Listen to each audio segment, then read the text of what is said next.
name, every town stitched together in green. Got the hearts, got the hands, got a story to write. All the hope of a land burning bright in the night. Shoulders touching, hear the thunder start. Every heartbeat marching like a drum. Hear our call, green, white, roar, we give it all. Lift that flag up to the sky for the Republic. We'll never hide.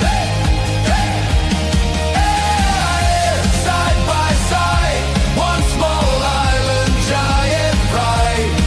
Sing it louder, make history. This is our time, our team, our victory. Oh, oh, oh, oh, oh, oh, oh, oh. In the rain.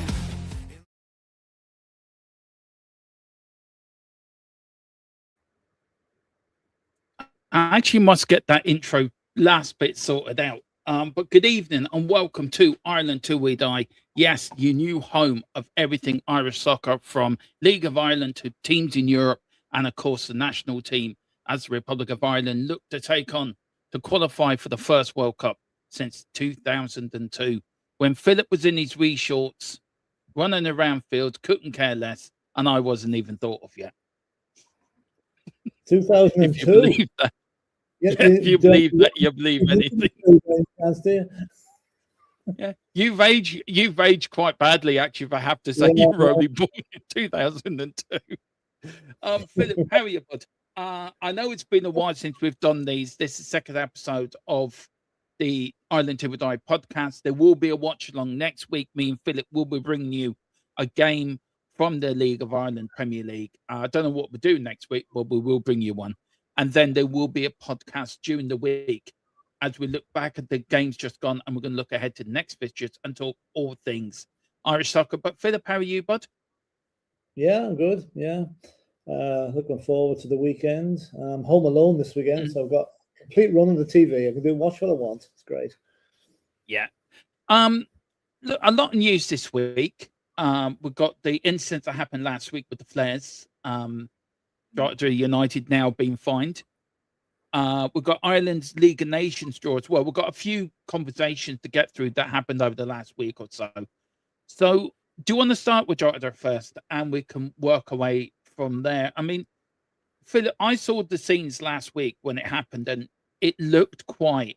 It's the worst scenes I've ever seen in the League of Ireland stadium, if I'm being honest. You've seen the odd bit of misbehaviour, but nothing on this scale. Yeah, it's worrying because the two other ball sports are really popular in Ireland, GAA and rugby. Fans can go and sit openly amongst each other, and you can have Dublin fans sitting next to Kerry fans, and there's not a word. People have the crack, a bit of banter.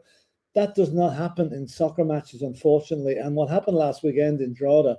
Now, for those of you who might not know the geography of the place, Drogheda and Dundalk are neighbouring towns. Now, they're 10 or 15 miles apart. I'm not quite sure what, but they would be classed as the local derby. And Dundalk were only promoted back into the Premiership this season, so they have been missing for a while. So they've been missing the jousts with their little neighbours, Drogheda. Now, what happened was terrible. I mean, the fact that a 12-year-old young lad got his face burnt by a flare was bad enough.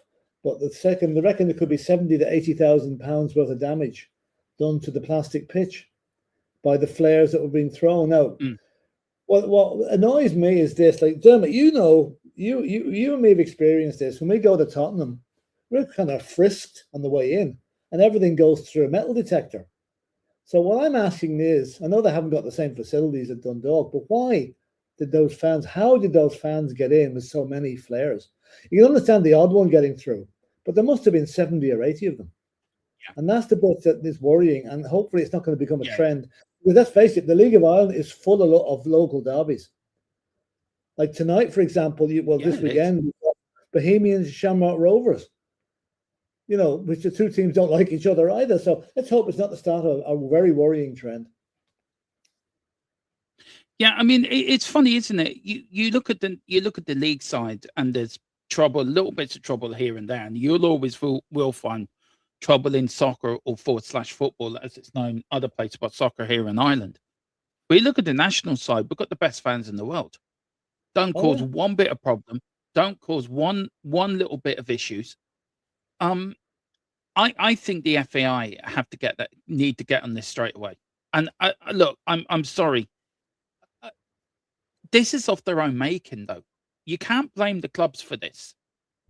Yes, you can blame the fans for bringing it in, but you can't blame the clubs. You have to blame the governing body for allowing this to happen, for allowing this to continue. And they should be in conjunction. The clubs should be in conjunction with the Garda to sort this out. But there isn't enough Garda around to do everything. Clubs are left to their own to security, and the clubs haven't got enough money to pay top security. So that means there's lapses in security, and fans can bring flares in. Flares should not be brought into a football stadium, full stop.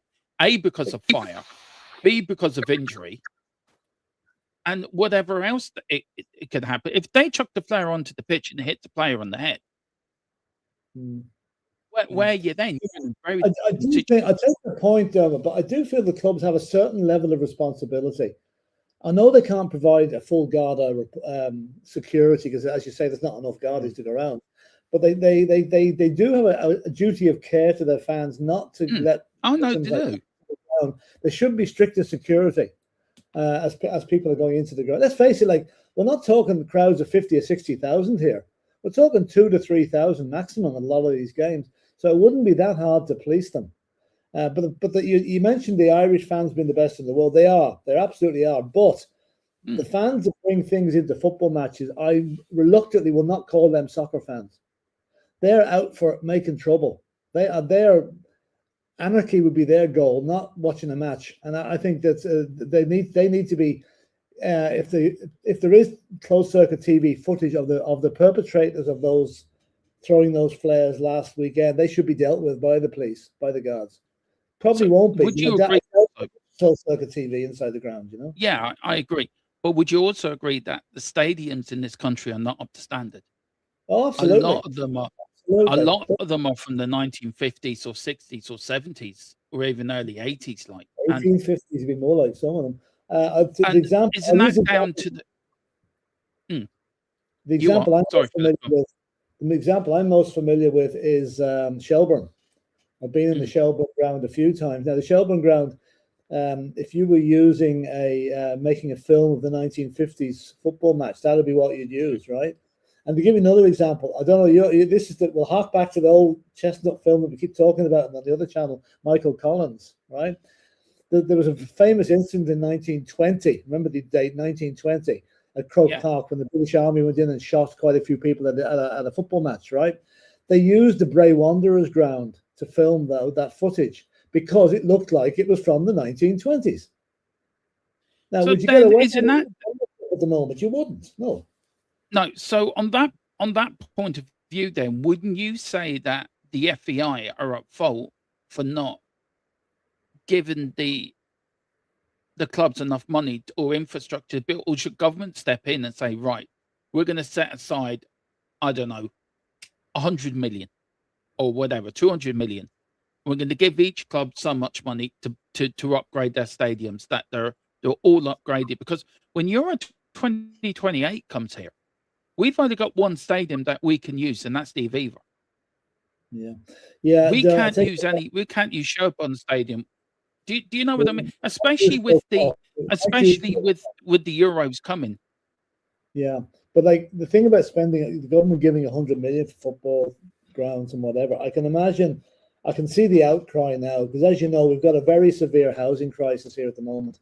There's not enough houses for the people to live in, and if a government body gave 100 million to the FAI to build or to renovate a lot of stadiums, there would be an outcry, especially as people have long memories. They remember them wasting money in the FAI under the range. I understand that. You know? I get that, but surely fan safety should be paramount for the clubs to look after their fans. It will be, but Dermot, look at it this way. If you look at, again, go back to the 3 codes or the 4 codes that are popular here: rugby, Gaelic football, hurling, and soccer. I'm using soccer to keep differentiated between the rest. Yeah. You have a game in Croke Park, you can have 80,000 people at it, right? You can have a rugby game at the Aviva with 45, 50,000 people at it, right? The biggest capacity of any stadium, a soccer stadium in this country, apart from the Aviva when it's used for soccer, is Tala Stadium, which holds 11,000 people. Well, then, isn't that wrong then? Isn't that... The money's more likely to go to the grounds that have the bigger crowd capacity than it is for the ones that don't have a crowd capacity. And that's the way I think it's up to the FAI to use some of the money that they're making on the European ventures and plough it back into at local level, but they probably won't do that. Because GAA and rugby, GAA is the root of all evil sometimes. I really do think that, GAA is king. Yeah, it is king. You know, we've got the Euro 28. You've got to give us some, respect for that. But the thing about it, if you totted up the number of people who cross over to the UK every weekend to follow their soccer team, it's massive as well. I don't think that's taken into consideration. We are huge soccer fans, but then again, we don't always support League of Ireland teams. We support the likes of United, Liverpool. I'm not mentioning the South Londoners, Celtic, Rangers. They're all the ones that have huge support. Well, maybe not Rangers, but Celtic certainly. Yeah. I want to welcome a few people in, Philip. Big up to Rhino. He says, big up to Irmo and Phil. How's the weather in the great country of Ireland? Well, it's lovely today. For me, down in Wexford now, it was warm, sunny. Yeah. What was it like you up in Leitrim? Yeah, same here. Not raining. We haven't had a dry day in a long time, but today's warm. I can't remember the last time we had a full dry day. Yeah. I really don't. Who else? But he does ask this question. He says, who would you both say is or was the best Irish player in the Prem? Look,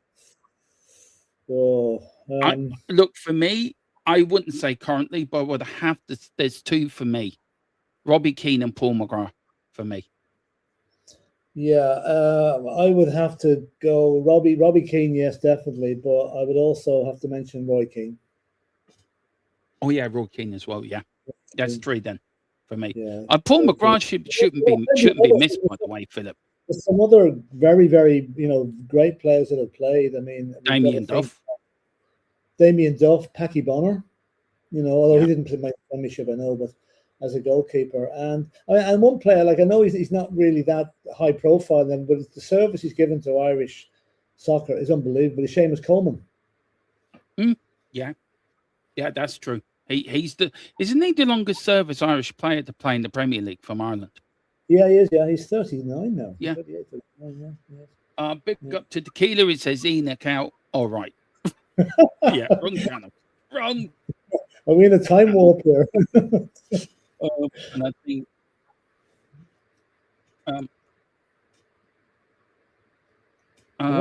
same for Domo, even Philip can have if he wants. I don't get that. Nice. I think I know what he's doing. Yeah. It's a game he's playing. I get what he's getting that. I get that. Okay. What was I going to get to? Yeah. So look, we know the infrastructure needs improvement, Philip, right? We know that. And we know the League of Ireland's been grown and grown in attendance over the last 3 years. You've told me that yourself. Yeah. Surely the government have to get some investment into this. And do you think with Euro 28 coming to Ireland and us holding our first ever major football competition, do you think that it's time now we need to grasp the nettle and say, right, let's plow a load of money into the soccer side here, into the senior. Yeah, let's make academies. Let's build up these stadiums. Let's make them safer. Let's put in closed circuit TV. Let's get proper security. Is it about time we did that? You can be sure the government won't get involved in working out youth training schemes for players, academies, and that. If they get involved with improving the grounds, that's about going to be the height of it. No, I meant the FAI would get involved in that, but it's all about funding. It is. It's all about. Now, I tell you one thing. You see, Shamrock. I use Shamrock Rovers as an example. Shamrock Rovers made it to the group stages of the Conference League last season. They're the first Irish club to do that. Shamrock Rovers made in excess of €4 million from that run. Right now, it's a coincidence they play in Tala Stadium, which is probably the only stadium in the country that doesn't need renovation. because it's new. But the European runs will generate money for the clubs up to a point, and that should be ploughed back into their own grounds, to be honest with you. Because let's face it, the players in the League of Ireland wouldn't be on huge money. A lot of them would be, I don't know what the pay scale is, but they are professionals, but they'll be on the lower end of the scale payment wise, purely because the clubs can't afford to pay. So would you say, would you say they'd be on about 600-700 quid a month? I'd say more like that a week, maybe 600-700 a week. Yeah, I'd say that. All right, like it pales insignificance.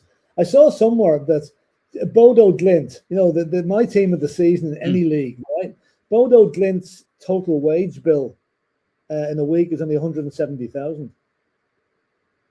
Now, how far would that go at Liverpool or Manchester City? 1.5 players, if you're not far as well. And look, do you feel when it comes to Irish soccer, and you do look at the FAI and how corrupt they have been in the past, and how in the especially for the national team, being in the doldrums that we've been in since we last qualified for a major tournament? Does some blame have to lay at the government's door for this?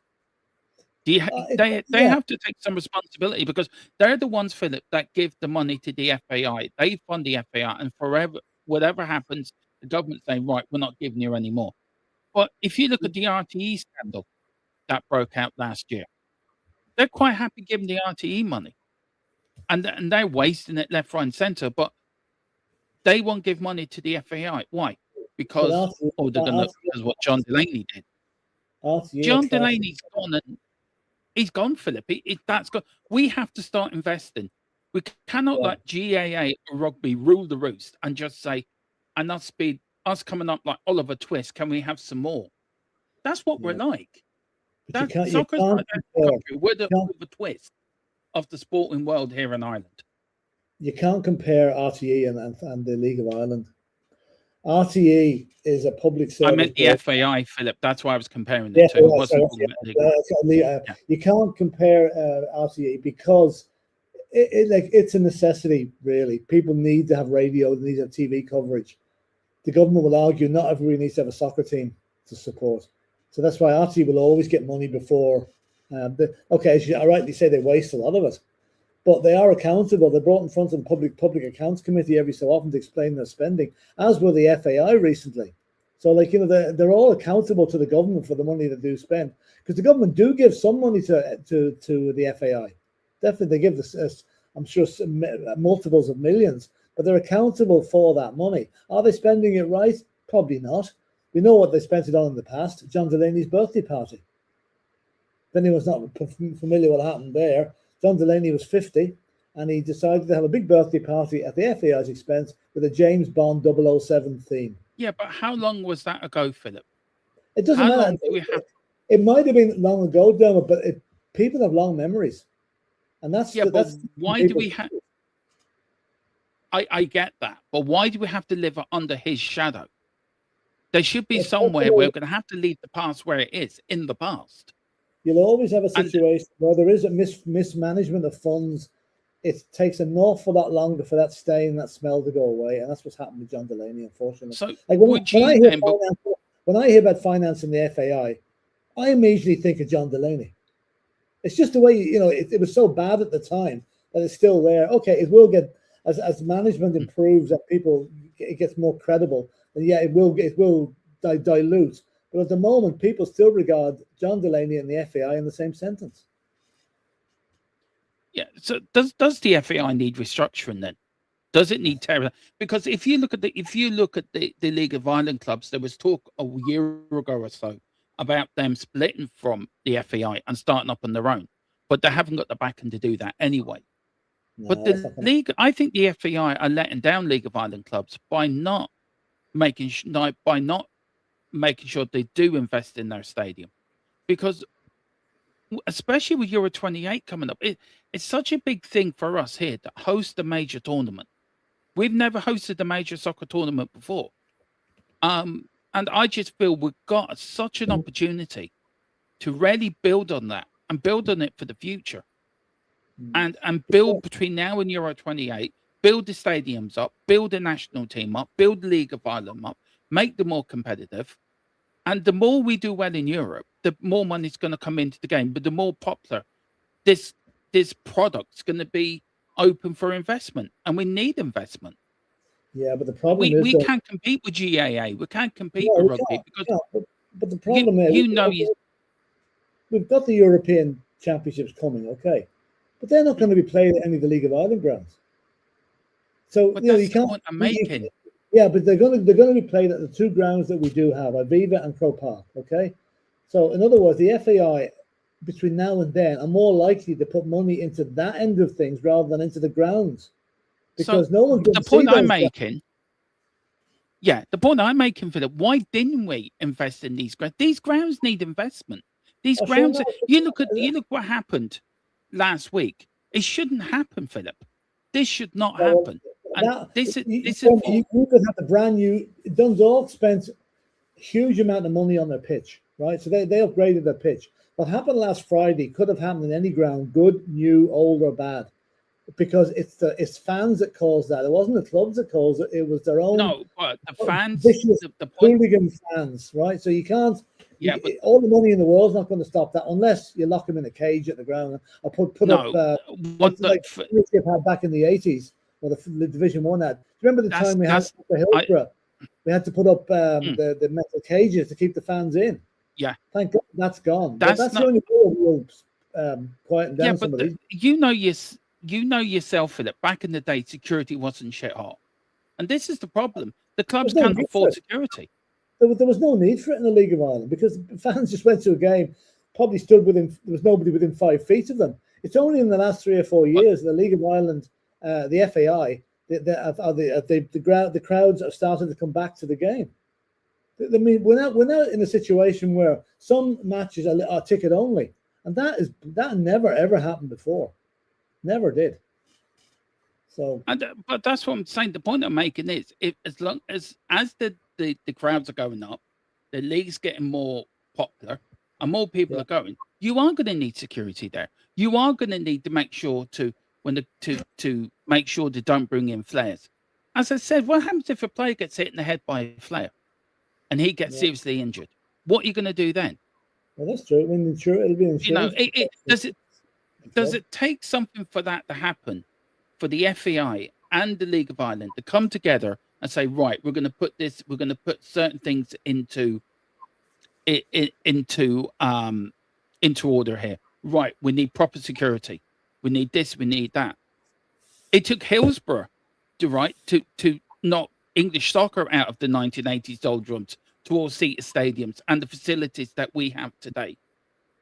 Yeah. Do you know, does it take for something, a flare being chucked onto a pitch? Them flares, do you know Drogheda have to pay €500,000 to repair that pitch? €500,000 to repair that pitch, and they're willing to pay it. They say, no, we damaged it. It was 80,000 the last estimate I heard. That maybe it's gone up. No, it's actually €500,000. I saw the reports today. It was it's going to cost them €500,000. But what's needed is in the interim, the clubs are going to have to employ more security. Go get security firms vetting the crowds coming in and doing a quick body search on them if it looks like they're carrying. That's the only way to do it in the short term. Is to stop it. Yeah, and also to say. Like Drogheda fans have now been banned from attending any the next 4 matches, I think, away matches. Make the punishment fit the crime. Bring some of these guys to court and put them in through the legal system. And then I'll tell you one thing: stick a few of these boys in jail. They don't do it again. Yeah. Well, these are the games they're going to miss. Sligo Rovers on the 7th of March. St. Pat against my team on the 13th of March. Derry City on the 20th, and Waterford on the 10th. So these are the 4 games that they're gonna miss. Also, Philip, the other sanctions are a fine of €15,000 and a ban on supporters attended all fixtures at Oriel Park for the remainder of the 26th season. And I think Oriel Park is Dundalk's ground. So are they banning all away supporters from the Oriel Park? Is that or should that be Drogheda's ground? That's what was on the report. I just copied and pasted it over. Dundalk have been penalised for something that Drogheda did, Well, very, very I, strange. Sure, I'll just check I, that I out. can. Yeah, no, that's what it was taken over. It's here in the Irish Mirror as well. Um, oh yeah, it is. Yeah, it is Dundalk's ground, so it must be away fans that have been banned. Away Then fans. Yeah, it's not all supporters, away fans. Yeah, no, away. away fans. Fair enough. Um, Dundalk won't be crying over that. Okay, they lost revenue, but I'm sure there's not more than a couple of hundred away fans at any of these matches anyway. no. You know. But So look, I have to say, I mean, it does say in here as well. Where did it say now? There was a statement that Drogheda. Here we go. This was the statement actually, Philip. I will read not all of it, but little bits of it. It says they say we fully accept the sanctions imposed, including £15,000 fine, euro fine, the full match supporters ban, and the prohibition of our supporters attending fixtures at Oriel Park for the remainder of the 2026 season. The events that occurred are deeply regrettable, and Drogheda United FC are currently working closely with Dundalk regarding the necessary pitch repairs, and will be covering the full cost of the damage caused. Following an internal review, a number of individuals were found to be engaged in negative fan behaviour and have been sanctioned by the club. We will continue to work with Dundalk, the Garda during during this investigation. We also wish to say that Drogheda United operates a strict and newly updated zero policy policy at Sullivan and Lane Park. And it just goes on to that. Do you think it's before we move on? We are going to move on from this, Philip. But one last thing I will say in it is, it's a worrying trend, isn't it? That this is now starting to sneak in to Irish soccer in a way. Well, hopefully it's a one-off. But Dermot, I just want to correct something you said. I know where the confusion arose in this. I just checked it there. The actual pitch itself in Dundalk costs 500,000 to install, but the cost of repairing is 70 to 80,000. That's why it reached $500,000. Yeah, that's $500,000 to extend. But you can imagine first match played on a brand new pitch, and that happens. But you know that's going to do. It's going to make those fans hate each other even more. So it's just as well they've been banned from going there for a while. There's a lot of, we said in the first, didn't we? First episode, there's a lot of derbies around League of Ireland. There is. It's just the way it is, you know. I mean, you've got you've got one. Let me see. We've got Shelburne, St. Pat's, Bohemians, and Shamrock Rovers. 4 teams in Dublin alone. You know, and then if you class, there was a stage when Bray Wanderers and UCD were there as well. So there had been up to 6 Dublin teams in the first division, in the Premiership, which is a lot of matches, and they don't like each other. These guys, they really don't. You know. No. Anyway, do you want to? Let's talk about before we go on, talk about the Ireland League. We just want to go over the league tables from last week and where things stand before the start of the games. Today, this is the Premier League. We've got. Do you want to run through the top 10 there? The top 10s there for me, Philip. Bohemians were in the last season at Dalymount Park. That's the ground for Tottenham fans that Ozzy Ardiles and Ricky Villa made their debut back in 1978, and we won 4-0. Drogheda in second place, which is quite a shock. Shamrock Rovers only played 2 matches, actually. They had some games postponed because of the weather. Derry City, who are my dark horses there. Derry City are a decent team. They've got James McLean back from Wrexham playing for them now, along with his brother. So he's a big plus for them. Dundalk, as we just mentioned, they're just been promoted and they're back into 5th place. Shelburne, the champions from 2 years ago under Damien Duff, are in 6th place. And then we've got kind of Waterford FC, who will be one of the weaker teams in the league. Galway United, who can be decent enough. Big surprise is St. Patrick's Athletic down in 9th place. They would be expected to be up in the top 3. They missed out on Europe just about last season, but St. Pat's are a very ambitious club. Probably, I don't know if anybody's ever seen where the St. Patrick's Athletic ground is, but if you drive through Inchicore, you won't even see it. It's that well hidden. It's hidden in behind. It's like Luton's ground, Dermot. It's hidden in behind a row of terrace council houses. To get into it, you have to go through somebody's backyard, and they're totally landlocked. They have no space left to build a new ground. Well, Stephen Kenny's doing what he does well. Well, he's hiding from people. Hiding from people like you, Dermot. You know?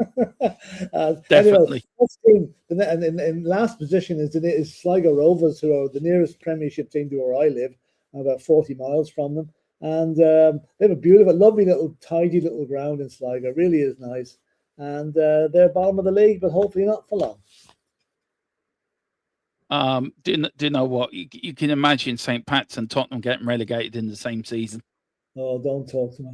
It won't happen. Oh, look, let's have quickly at the first division as well, Philip. Yeah. Where is it? Sorry, the first division as well. See, my county, Wexford, in fourth. We were top last week, but we dropped 4 places thanks to Cork City. Feckers. Yeah. The only county in Ireland that wants to be its own republic, really. I don't know. I wish they would. Just, be done with it. Just get done. Do you want to go through the league there, and just a little bit where we are with it now, Philip? The Cork people are absolutely horrified that the team is actually in Division 1 because they were relegated last season, a terribly bad season. Athlone Town, decent enough little team in the Midlands there. They're in second place. Bray Wanderers, who spent a long time in the Premier League, Bray is about 10 miles outside Dublin, so they nearly classed the Dublin. They're struggling. They've struggled to get back into it. They really have, haven't they, the last few seasons? Then we have Wexford FC, who have a ground capacity of 100,000 down there in Wexford, Yeah, we do. Yeah, it's sponsored by THFC till we die as the main sponsors. Yes. Finn Harps in fifth. My favourite team in this league is Finn Harps. They are based up in Ballybuffet in County Donegal, and their ground is tucked in behind the shopping centre there. And they've had Finn Harps made into Europe in the 1980s, I remember. And they haven't made it since, but they're lovely little tight, small little club, family club. UCD, which is the university club from University College Dublin. Cove Ramblers, who are another Cork side from outside Cork City. Longford Town, now geographically the closest club to me. I'm 20 minutes drive away from Longford Town. Kerry FC. Now, Kerry don't like to be ninth in the league under any sport, especially in GAA. They're the All-Ireland champions at the minute, and they're laughing now at their soccer neighbours languishing in 9th place. And Treaty United, I'm not really know much about them. I presume they're from Limerick with a name like Treaty United. And they are bringing Michael Collins made them in 1921. Philip, he came back and he made Treaty United. Oh, did he? Okay, right. He might need to come back again. So look, guys, that is the latest in the first division and the Premier League. Just go straight back to the Premier League, just a little bit here, Philip. St. Pat's shouldn't be where they are, if I'm being honest. They really shouldn't be where we are. No, Derry City, dark horses. Sorry? I think you're Derry City being dark horses. I sort of agree with you. Yeah. They're a good team, Derry. I mean, in fact, they have a huge support up there in Derry, or Londonderry, as some people call it. They are, in fact, they've got, as I said, James McLean is back playing with them now, and like him or hate him, that guy will bring success to that club. He really will.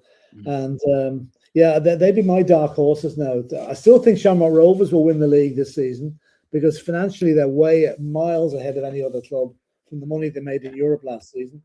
And they play in the best ground in the country. So that's best league ground in the country, I should say. So the Shamrock Rovers first, Derry City second, and I'm going to go for Shelburne third and Pat's fourth. Yeah, St. Pat's, please sack Stephen Kenny and just do it now. Just get over and done with, please, for the love of God. Give him a breakdown. He needs to have a job somewhere, I give him a job. I give him a job as a sweeper at the stadiums. He can do that. Okay. That's a good job for him. My love for Stephen Kenny's never been great. Great. Never will be. Nice, okay. Well, I'm the only fan to give him 15 minutes as a fan before Was it even 15 minutes? I think it was less than that now, to be honest with you. Was it 10 minutes? I think I was still trying to recover from walking up the steps. I don't think it even sat down. I don't think it even sat down. Get him out of here. Well, this is true story. Me, Dave, and Ollie went to the Norway game, and it was the night I was given Matt Doherty absolute pelters for wearing gloves. Nobody else was wearing gloves on the pitch apart from him. Right. So anyway, I was giving him pelters. Go, get them gloves off you. Do you really need gloves? You're from Ireland. You should be used to the cold. He kept looking up at me like. I always remember there was this fella, right? He's twice the size of me, right? Trying to do a pitch invasion, right? Still laugh it now. Yeah, he actually fell over. He tried to get over the advertising hall and fell flat in his face, and about 5 or 6 stewards jumped on top of him. It was so, dear. I mean, the match was that great that where we sat in some posh seats, right? The people were taking bits out of the programs and making paper airplanes at them and chucking them onto the pitch. It was that boring. It really was funny. Now, look, we have got big games at the end of next month, Philip, the end of March, World Cup qualifiers. Yeah. And hopefully we can qualify. But after that, we've got Nations League football back again. A chance to get out of Group B to get into Group A. These are the fixtures for guys. We've got Kosovo on the 24th. We're away to Kosovo on the 24th of September at 7:45. Then these are the two games that have caused the biggest friction over here. Is Sunday the 27th of September away to Israel, and then on the 4th of October at home to Israel. And then we're playing Austria as well, just to round it all off on the 1st of October. And then I think we finish off playing Kosovo at home and then Austria away. I don't want to go too political on it, and sports should be kept away. Politics should be kept out of football and soccer. It should do. But there's been so much made about this, Philip, by the Irish government, saying what they've said about Israel and the Doyle, and what the Taoiseach saying what he's been saying. And then Ireland then wanting Israeli clubs banned from Europe, banned from the World Cup. Should the FAI grow a pair of whatever and say, no, we're not playing them? Because it's like they've said on one hand, we want them banned from this, we want them banned from that, and they get drawn against them, and they rolled over like a little doggy, put their legs in there and say, come and scratch my belly. Who has actually said the match is going ahead? Is it the FAI or the government? The FAI. Well, the government has already said it's going ahead, and the FAI said they're playing it. Well, to be honest with you, it's whoever made up the resolution to have Israel banned from European competition, right? And then says, okay, it's okay for them to come and play in Dublin. That smacks of hypocrisy of the highest order. It does. That's the point I'm making. Legal on this, but I think for the safety of the public, the match should not be played in Dublin, because there is going to be. You talk about sending a few flares onto the pitch. That's child's play compared to what's going to happen on October the 4th when that match takes place in Dublin. There is going to be a riot, and you can just see the agitators planning their moves here and getting things sorted out long in advance of this. There's going to be pre-organized chaos that night, and I don't think the city is able for that. And the match, it's only a football match. I know it should be either not played at all, or what's happening to Ukraine at the moment and Israel, play it at a neutral venue. But then again, what neutral venue would want to have it? I mean, look, I agree. It's only football, and the football should. But Philip, they've said that, and it's like I said before. It's like the roll on the back, come and tickle my belly. Yeah, that's what they've done, and they were one of the countries to say they should be banned from the World Cup. They should be banned for European competitions. Well, if you're going to do one thing, then you should stand up and do nothing. We've got the Taoiseach standing up in the door saying this and that, and what Israel are doing is wrong and all this, and everyone should have their own opinion on it. And yes, it is wrong on what they're doing. As I said, we've got a political channel. We could speak more freely. We'll probably speak about this on our political channel for the political side of it. But for the safety of the fans and the people that live in Dublin, this should not be done. This should be moved, either played or just say, right, we'll make both. We'll move Israel into another league or something. Well, you know what Israel going to say? If Ireland said we're not playing this, then Israel going to say, well, they're going to make a massive thing out of it. So what are we supposed to do? They shouldn't be in the European competitions anyway. We shouldn't be in the position of having them there. They should have been eliminated or told, a bit like Russia They should have been told, no, you're Yeah. not. You're out until you behave yourself, right? I know it's not fair on the sports people of either country. They're not to blame for what's going on in the world, but they are the end result. They have to be punished for the actions of their government. Unfortunately, but look at this way, Dermot. If you lived around the Aviva Stadium, right? Well, I know if I lived around the Aviva Stadium, I would be I'd be boarding up my windows for that weekend, because there is going to be one hell of a ruck. And I don't think there's enough guards in the country to control it. Because the feelings are that strongly against Israel at the moment. Is it the Irish? Is it the Irish people? Is it the fear of Israelis fans coming? What's your biggest fear? Well, I mean, look, they have a right to come, Philip. They have a right to come down. I'm not complaining about the Israeli fans. What I'm saying is, you're going to have the guys. Remember the trouble there was out in Coolock at the old paint factory in Dublin, when they thought it was being converted into a refugee centre for people from the Ukraine. Remember all the trouble that was there? Yeah. That's what's going to happen. Again, the same people will be getting involved. The right-wing agitators will be getting involved to get this thing made into a public spectacle, so that it hits the newspapers worldwide. Look at the riots in Dublin over a soccer match, and that's why it's not worth it. It's not worth it. Change it. Play it in the Outer Hebrides. If you were in charge of UEFA, what would you be doing now?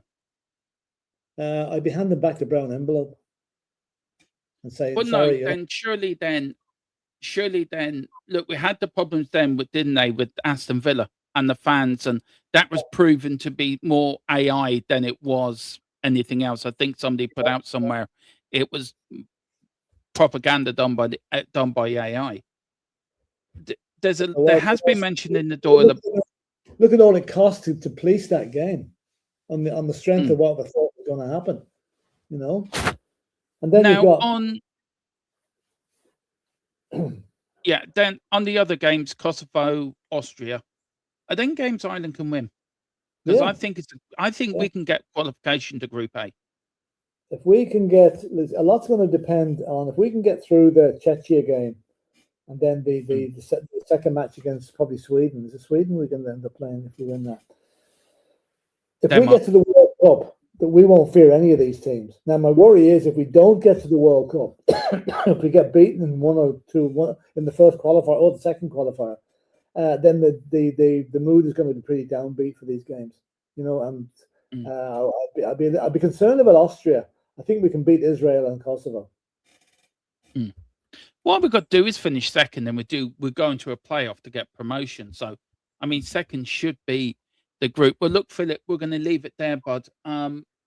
It's been an interesting podcast. We've done. What's your last thought on everything of the League of Ireland? Is there any game this week you're looking forward to that you think, I might sit and watch that now in a few minutes? Got to look tonight at Bohemians versus Shamrock Rovers. That's going to be a good match. St. Pat's and Dundalk tomorrow. That'll be interesting. St. Pat's, who we want to get back onto the winning enclosure, and then I think the biggest win of the weekend would be up in Derry. I think Derry will absolutely thump Waterford, and then we've got an interesting one: Drogheda versus Shelburne. So there's, Galway Sligo is the West of Ireland derby. A lot happening, a lot going on. Philip, when we're on next week, would you say next Wednesday? Wednesday, probably, yeah. And we'll have all the results and then the news. And there will be a watch along next Friday.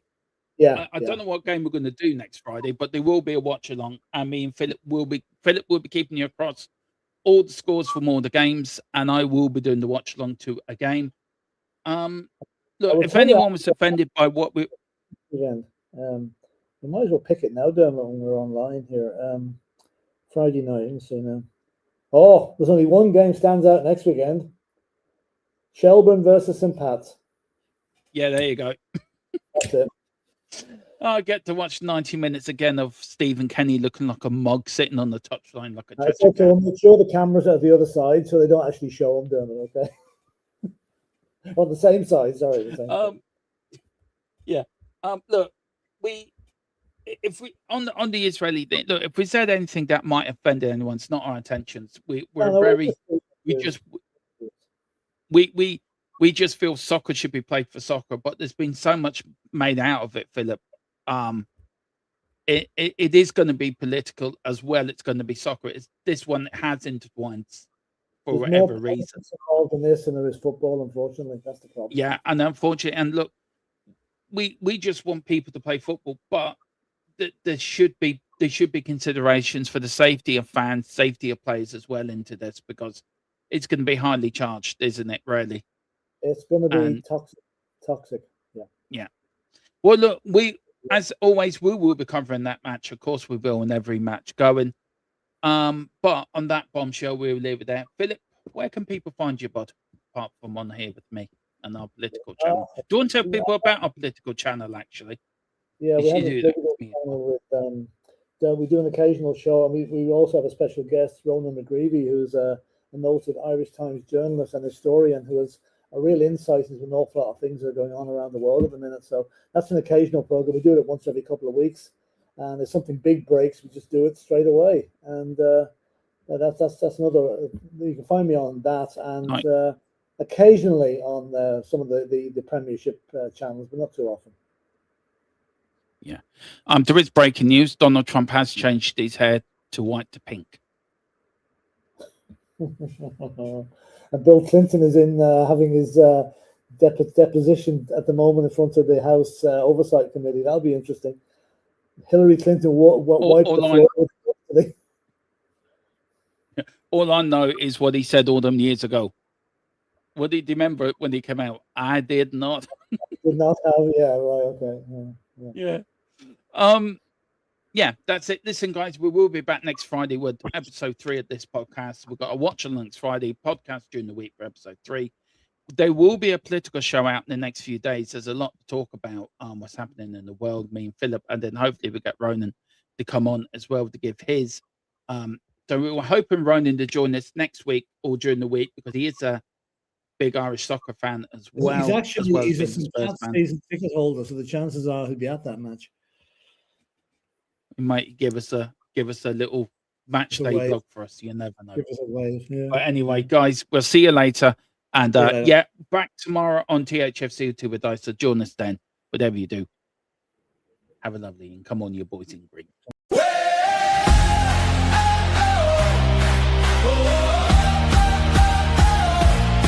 From the fields to the stands, we were raised on that dream. Every name, every town, stitched together in green. Got the hearts, got the hands, got a story to write.